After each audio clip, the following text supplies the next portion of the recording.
fast. It's the fastest defense I've seen of the 3 weeks I've watched. I like them. So and that was supposedly a staple when Matt Rule took over at Baylor. He said, they might not have the best players. He wants guys that are tough, but particularly the main tenet he wanted everyone across the board to have is speed. And you watch Carolina, that's what they got in spades across the whole board. So. Yeah, it's good to see those guys come back, that team come back, because that whole end of Cam's tenure and stuff. The only thing that worries me is McCaffrey's health.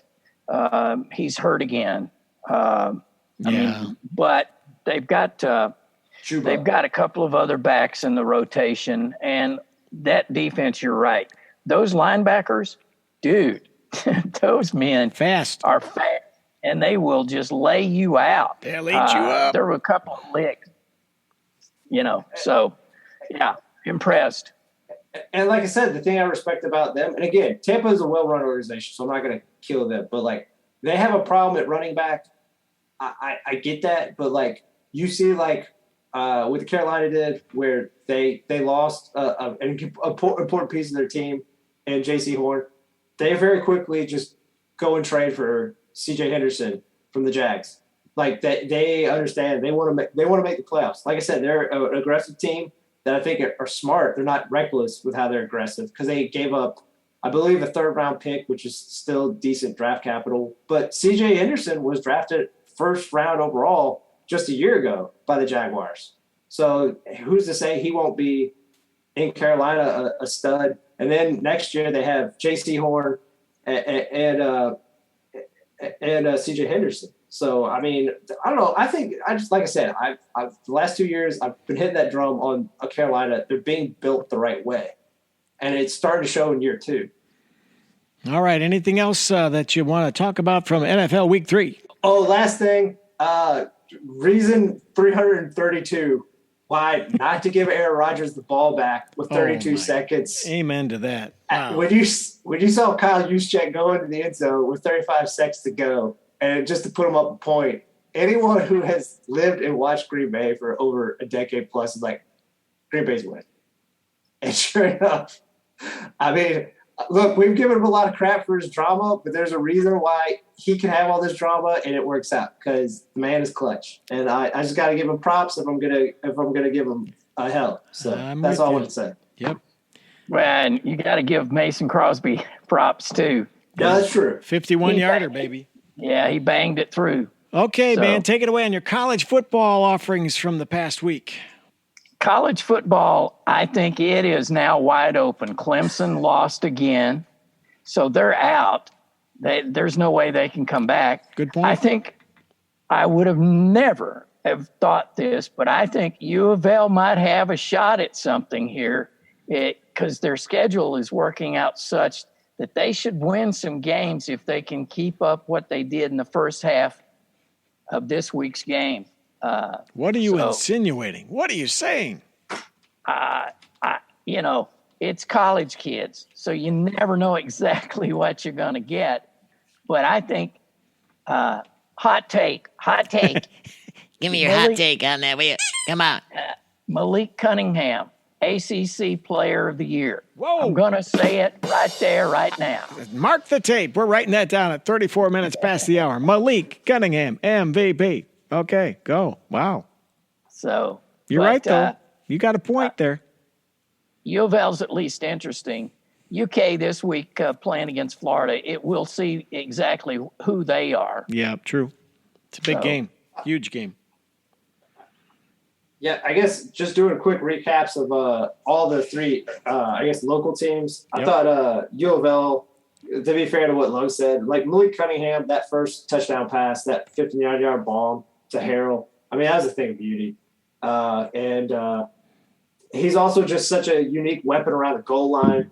He had 2 rushing touchdowns. I believe that's now 4 games in a row where he's had 2 rushing touchdowns. The first one, they used the running back. He acted like out of the pistol. He acted like he was handed off to him, and then the running back was his lead blocker going in. And then the second one, he just used his lateral cut and then got skinny to get a touchdown run around the edge. and just also the play action and quick throw to Watkins on that touchdown. Got the safety to take a poor angle. And also just a lot of credit to their special teams because obviously their offense really stalled out in the second half, but their punting unit particularly, they always pinned them back deep. So I just want to give them kind of a shout out. UK, again, all these games were tight, but still all the teams won. Again, UK, it wasn't really also sexy, but I mean, Rodriguez, I mean, he's probably the best back, at least in the SEC right now. I mean, he consistently just turns out tough yards for them. And also Lugs' favorite running back, Cavassier Smoke, with a touchdown run early in the game. Helped make it the difference. And in the IU game. How about that one? Yeah. Squeaker, we call that. Yeah. Again, I'll give a lot of crap. I'll give a lot of props to WKU. Bailey Zappi, their quarterback, I mean, they're really good. Like, he gets the ball and then he rips it. Like, there's no time to sack him. Like, he's getting the ball out so quickly. There's no way to get home on him. WKU consistently has a decent quarterback. Am I right? I mean, seems like it all the time. Always a good one. Always. Yeah. But the only thing that killed WKU is, I believe, maybe IU only didn't score on 1 or 2 drives. They were able to bottle them up from scoring touchdowns for, I think, all of the second half except for for one. But they kept getting field goals, and also Charles Campbell coming through huge, had 4 field goals for IU. I mean, that was really the difference in the game, is just how consistently he was clutch for them. Michael Penix, his numbers are good, but still, when you watch him, he doesn't feel. The other thing that really helped him was Freifogel. They can consistently just put one-on-one, a corner on Freifogel. I don't think when they get in the Big Ten, the corners are going to be better, or they're going to really focus on stopping Freifogel. They're not worried about any of the other wide receivers. I don't know why WKU. I think that's the one thing that killed WKU in this game is they didn't try to consistently just put 2 people in bracket Freifogel, because clearly Penix had only eyes for him, particularly on third down. Yeah. So. And, back to that U of L game, Florida State hasn't gone 0-4 in a season since Elvis had a number 1 hit, I believe is correct.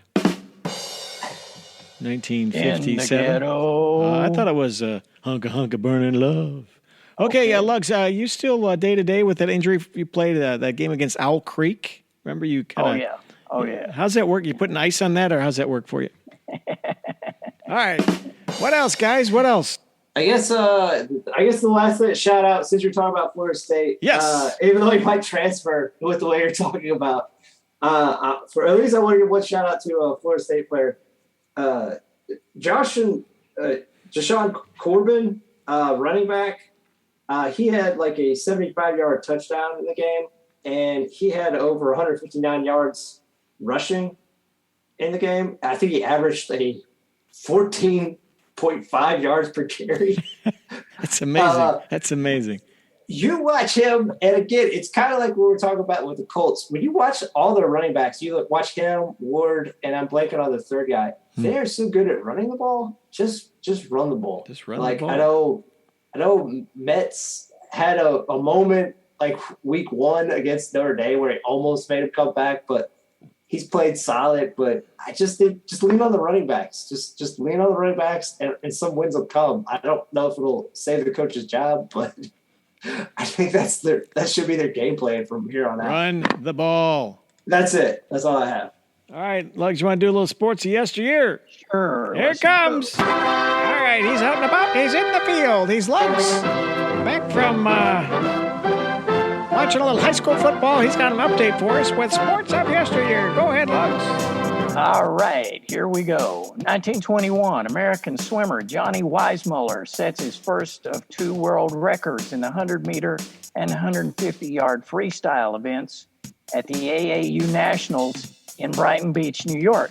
Johnny, of course, went on to star as Tarzan. Okay, 1935, Chicago Cubs win 21st consecutive game and clinched the NL pennant. Well, 1950, heavyweight champion Ezzard Charles defeats Joe Louis in 15 at Yankee Stadium. 1967, Kentucky's own Jim Bunning ties an National League record of 5 1-0 losses in a year. 1987, Jim Bunning. 1987, a sad history here for the NFL. That's when the strike began for the NFL players. 2000, the United States baseball team managed by Tommy Lasorda wins the Olympic gold medal in Sydney. Dodger blue, And Dodger blue, shout Dodger blue. Okay, shout out to Steve Kerr, 56th birthday today. In his NBA career, Kerr won 5 titles as a player with the Bulls and San Antonio Spurs. He's also won 3 titles as the coach of the Golden State Warriors. So congratulations, Steve Kerr, on making 56. Is that it? That's it, my friend. That's sports of yesteryear, just a few years ago. Hey, you know, a team did win at Soldier Field this week. It was Notre Dame, not the Bears. Just pointing that out. They beat Wisconsin at Soldier Field in a rare Chicago appearance. All right, that's all I know about that. What else? Anything? I'm good. Riveting. Yeah. Just as wild and unpredictable college football is. Oklahoma is maybe not that great, barely beating West Virginia. Right. Texas Tech, who felt like they were on the up, getting beaten by Arkansas, upstart Arkansas, who also smashed Texas this year. By the way, it's nice to know there are some consistencies where Alabama is still Alabama and Georgia feels like it's on its way to being Alabama light. It's nice to have something that can be predictable. That's all I'll say. Yeah. And Arkansas, I guess I'm on the, is it Sam? I've forgotten the coach's last name, but I'm on his bandwagon.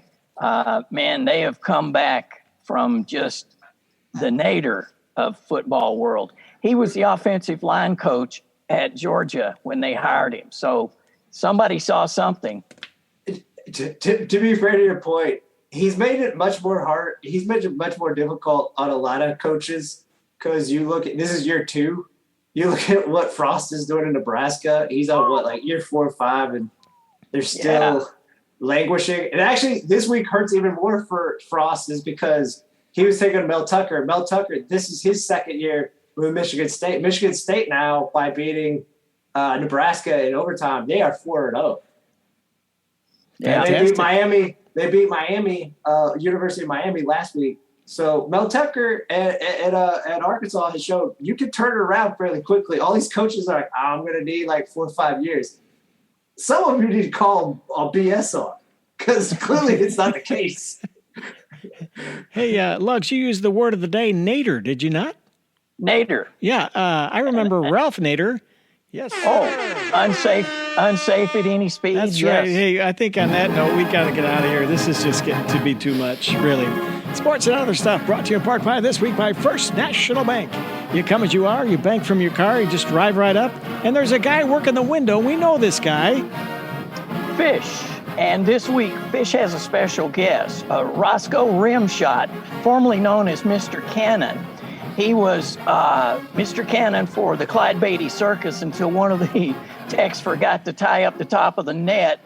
And so Roscoe headed into a microbus and went from 5'11" to 5'6" in about 3/4 of a second. Now he's called the Incredible Necklace Wonder, and he guesses weight on the entrance to the circus.